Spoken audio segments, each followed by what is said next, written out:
a much needed break. We are focusing on making a mold to create conduit to protect the wiring and plumbing that have to pass through the chain locker.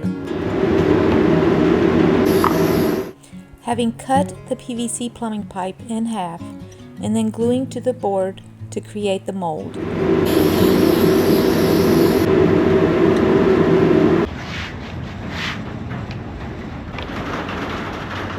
Both look the same, but they both have tight weave on the back. Mm-hmm. And then there's two closed up rolls over.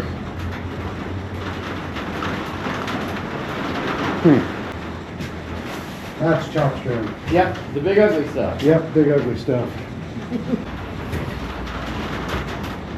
And I'm being, kind of ridiculous about making sure that this is nice and smooth, because this is not going to be a finished edge. So if it was going to be a finished edge and you were going to gel coat it or something like that, then it would need to be nice and perfect, but it really doesn't need to be that for this. But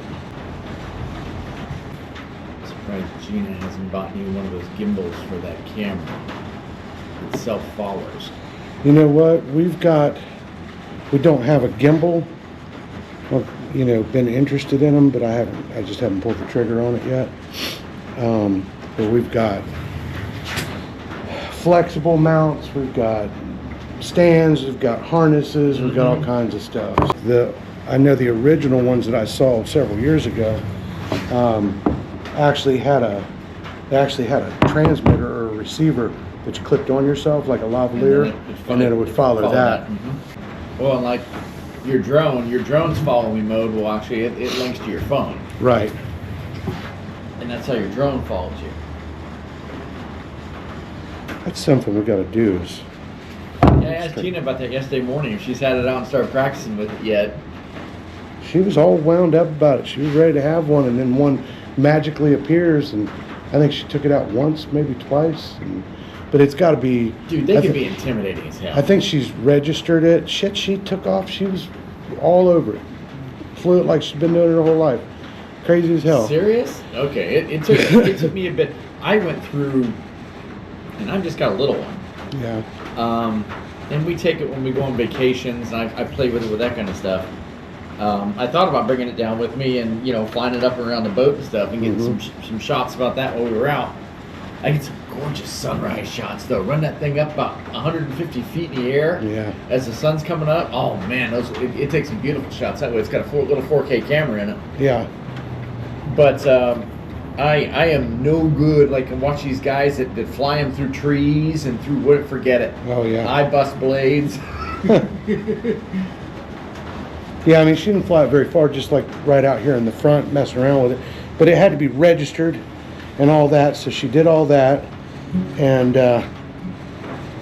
she needs to take it out, and she wants to take it out someplace like a football field or something like that, where she's got lots of open space so she can play. We still have no clue where the hell it came from.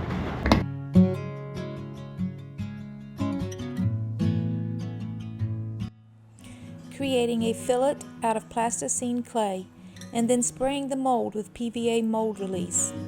We begin by laying chop strand mat, approximately 6 layers, and coating with polyester resin.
Having released it from the mold and cleaning the plasticine clay and the PVA film, we trim the edges and clean the mating edges and any stray fibers or sharp edges. They will then be taken to the boat and glued in place.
I figured I'd do a little walk through and talk through here.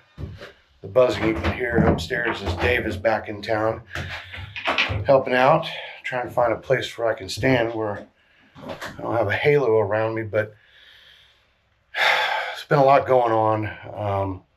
I got pretty burned out at one point, just the day in and day out was starting to wear me down. So we broke for a while. I think you guys have probably been updated on other platforms. We broke for a while and started working at the house because that, of course, has all got to get done as well. So started doing that and got that substantively finished. Still have our bedroom and a bathroom and the guest bedroom to repaint. And then, floor and trim in our room and wall paint and all that. The walls there were pretty trashed because, the house apparently had originally had wallpaper and they just evidently just ripped the wallpaper off, didn't bother to skim coat anything, and just sanded it out and painted it so it looked like, burned skin. It's all crinkly looking, but so we did our cruise and then came back.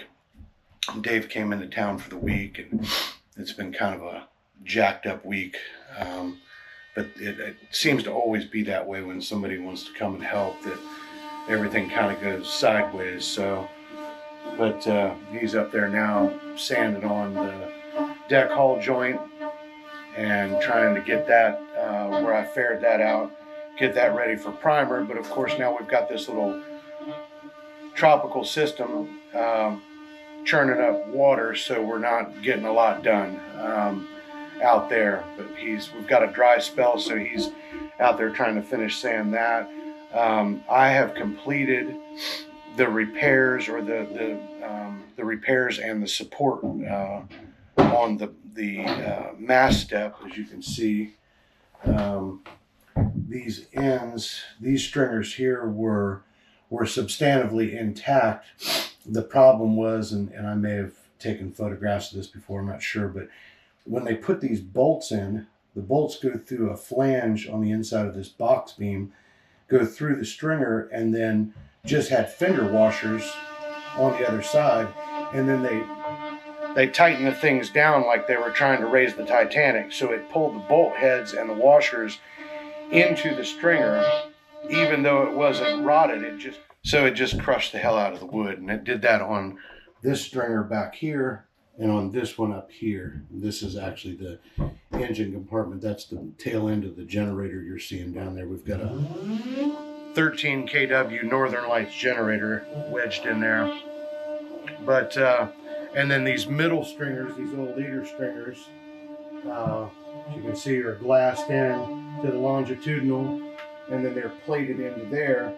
They just sort of float. Of course, they rest on the bottom and are tapped in here and tapped in here, and they create the middle rigidity and support, and also stop that beam from flexing or twisting. So that was a real juggle to pull all that. These middle stringers were just completely rotted out. They were just, there was very little structure left there. So those came out and were completely replaced. The end ones were substantively intact. They just had some damage that needed to be taken care of. So what I did is I worked on each corner. So I did the repairs on this, and then I did the repairs on that. And of course, I started on this end, but I did the same thing over here. So what I did on this end, and still got to put a layer of glass on it, or at least put epoxy on this, is, put a plate in, used a backing plate, and put brand new stainless steel bolts in.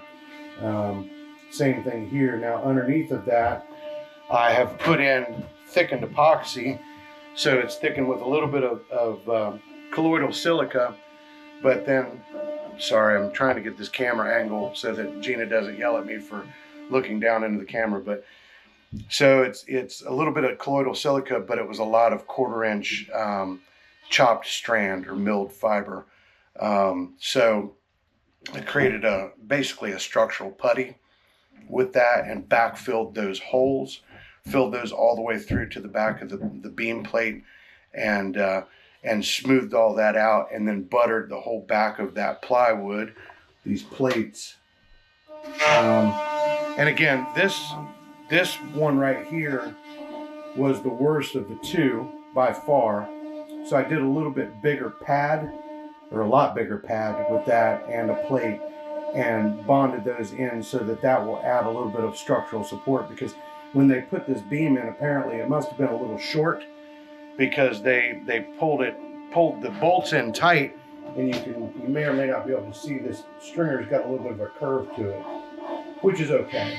That's not that big of a deal, because it is supported on 3 sides, and there's other support structures in place, so not that big of a deal. But I did go ahead and double that up pretty heavily, whereas on this end I used smaller landing pads, and you can see this one's actually flexed a little bit too, but used smaller pads and then plates. And I had a little bit more of a logistical problem on that end, simply because the access was not as great. But the big thing is those have been, that middle, it's not rotted. It does have a little bit of a curve to it. Both ends do.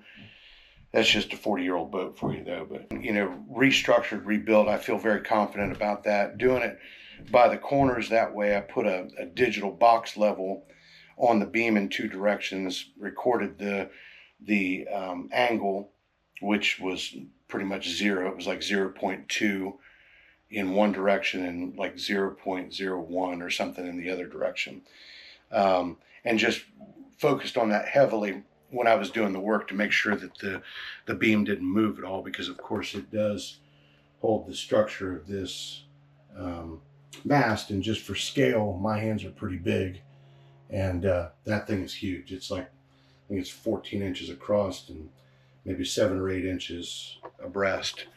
So it's a big mast. And I think overall, counting the distance from the step up, we're probably at 71 or 72 feet overall length. So it's a beast.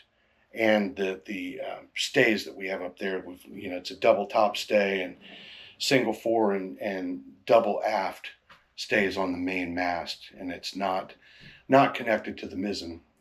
It's totally independent, but it's got a lot of force on it. So I want to make sure the damn thing didn't move, and I certainly want to make sure that it wasn't going to rip this step loose at some point and send the mast through the bottom of the boat.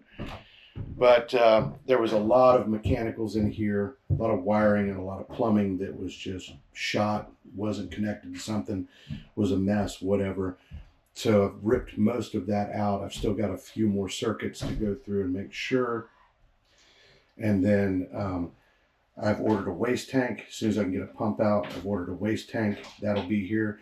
This is a 13.7 gallon. The new one is going to be a 19, a little bit lower profile, but longer and wider. And then, of course, the valve set's going to get changed. Now, the through hull, I can't change right now. That'll get changed when I go on the hard, but this one will get pulled out. and that will go to a more traditional black water Y valve. Because again, there's only going to be one toilet up here now. No, there's not going to be two bathrooms anymore. Since we've had to tear this completely out, we're actually flip-flopping the floor plan because of the offset of the mast is actually cheated towards where I'm sitting now, which is actually a toilet.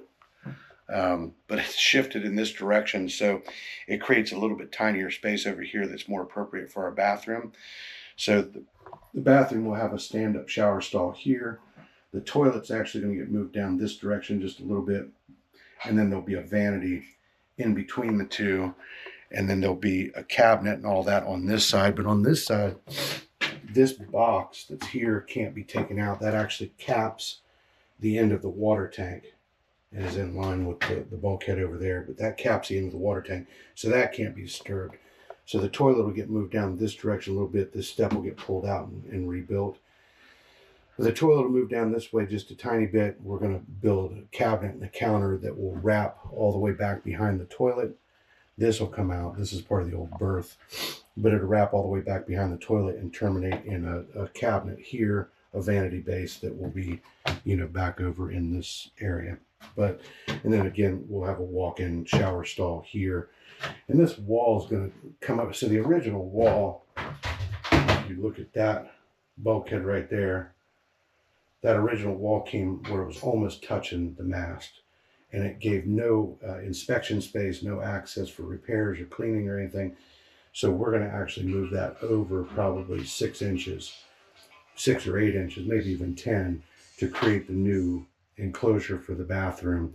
And that's still going to leave us plenty of room in there. This side, originally when you step down in here, there was the pass through into the V-berth, and then there was a door into the bathroom, which actually stepped right into the shower, and then there was one into here for a double Pullman berth. So now there'll just be a door going into here, and this is going to remain wide open. This will remain wide open back to here, and then there'll be a wall across here, most likely in line with that across, and then there'll be a central door going in. Settee over here, settee over there. The air conditioner will get put back in probably underneath over here, and most likely we'll end up with a lot of drawers going up and a small hanging locker, and over here we'll have a larger hanging locker with an operable bench. This side over here will be accessible for the air conditioner, but we may end up bumping the V-berth itself out just a little bit, maybe not, I don't know. We're figuring this out as we go along. This inset will probably go away and come back here, because underneath of this area, ultimately what I need to do is I have 2 8D batteries that have to go in this space. There will be a bow thruster right in here at some point. As soon as we get out of here and get on the hard, there'll be a bow thruster in here, and there'll be chargers and things like that for the batteries and the fuses and everything, because these batteries are going to drive the windlass and the bow thruster.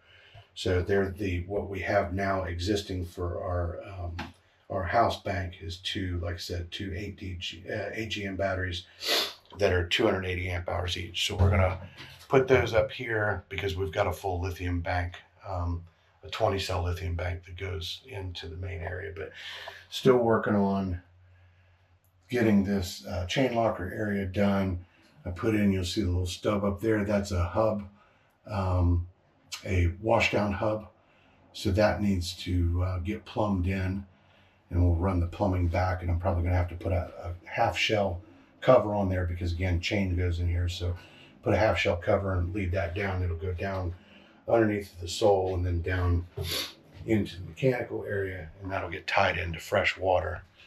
Sorry, I know I keep getting into an area where there's a lot of light, but we'll walk up on top and I'll show you what's been going on up there. So we're back up on the deck. We'll kind of look at some of the stuff we've been doing. Put a terrible leak in the new bathroom ceiling that was coming out of that cubby over there. So that entire top of that got slathered in fairing compound, trying to chase out where the hell the water was coming from. We rebedded all the points for the existing bimini, which of course, as we said before, is going to come out ultimately. But there's a wooden plate that goes on top of here that needs to be replaced, but we were trying to figure out where the hell the water was coming from. And I think it was just multiple places along the way. But what we found is down in here, when I was cutting that liner away, down in there, I bumped in a couple spots with the diamond wheel and gouged through that skin back on the back side of a gutter where I couldn't see it. So I didn't realize that I had done that. And then it had a couple of holes in there that had been poorly repaired. So that all left openings to the core.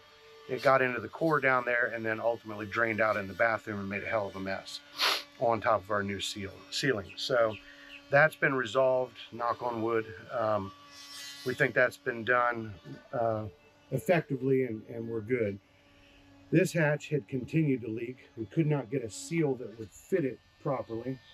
We used the stock profile that Atkins and Hoyle suggested. We did all kinds of stuff and could not get the damn thing to seal. It just would not do it. Well, yesterday I had picked up some seal material a few months ago, and yesterday we just pulled it up real quick because we're due for this tropical system that's coming through.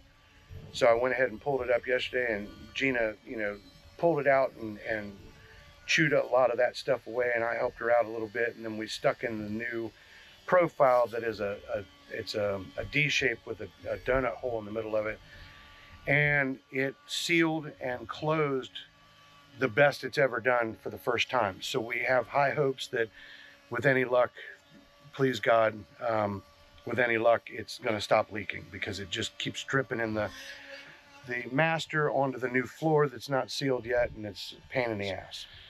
So anyway, that's what's going on with that. So you'll see in the front, now that Dave has stopped grinding, there he is. He's trying to sneak by. Look at him. I ain't sneaking by, it's raining. Make fun of him, because he's like, do not put me on camera this time. I said, well, it's going to be all butt crack and fart jokes this time, but he's not giving me much option, so fuck knocker. So anyway, so he's actually cleaning off the crash plate from up here. You can see we pulled up the cap rail in the front because we had multiple leaks going on up here, because we had that bedded originally and then ended up having to pick it up because we needed to put the pulpit deck down, and in the process of that, it didn't get sealed right, or we had seal failures.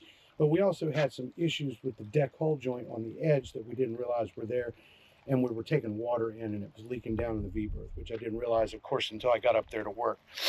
So anyway, so we pulled those off, took them back to the shop, stripped them down as much as anything as an exercise to see what it was going to take to strip these down without losing a lot of wood, because we still have all the rest of this rail all the way back and around to take care of. Sorry, I'm trying to rush a little bit because it's starting to rain, but anyway, so that I went through and re-faired and squared up and made sure that all those edges were completely sealed. These ugly areas right here, there's actually like a nacelle, a shell that goes over top of these to protect them. And that, of course, is the bolt line for the bowsprit. So we took the deck off of the pulpit yesterday, or the sprit, and took it back to the shop because it has had a finish failure as well, obviously. So it has to be stripped out, which is going to be a real bastard because it's a sea of 1-inch square holes. So that's going to be a lot of fun for everybody involved. So we're going to get that refinished, and then we'll bring that back and put all this back together again, hopefully for the last time. The air conditioner that was on the front here, we've taken off. It's sitting up there ready to go back to the shop to get cleaned up and made ready to sell. We found a Vetus hatch to replace the one that was missing from here. Not our first choice, not because Vetus is a bad thing, but because every hatch on this boat are all Atkins and Hoyle. And after reaching out and speaking with them a couple times, I had some mixed conversations with them. Some went well, some did not. And there was nothing, we couldn't get together on it. Their hatches for that size were incredibly expensive. Not saying they were out of proportion to the rest of the market, but they were out of proportion to much of the rest of the market for that size of hatch. I think they were looking for 1,600 or so US dollars, and that just was not in our budget. So I found this Vitas hatch. It was actually white, so we stripped that down, blasted it, reshot it in gray. These two still need to be pulled out and fixed because they have metal chewed away on the inside of them. They need to be re-lensed. That one needs to be re-lensed. That one needs to be re-lensed. And then this glass, we're still trying to figure out what the hell we're going to do with that. Not sure if we're going to try to save it and polish it, or whether we're going to ultimately have it replaced. So trying to figure that out. But anyway, I'm going to stop filming now because I'm getting rained all over. So talk to you later.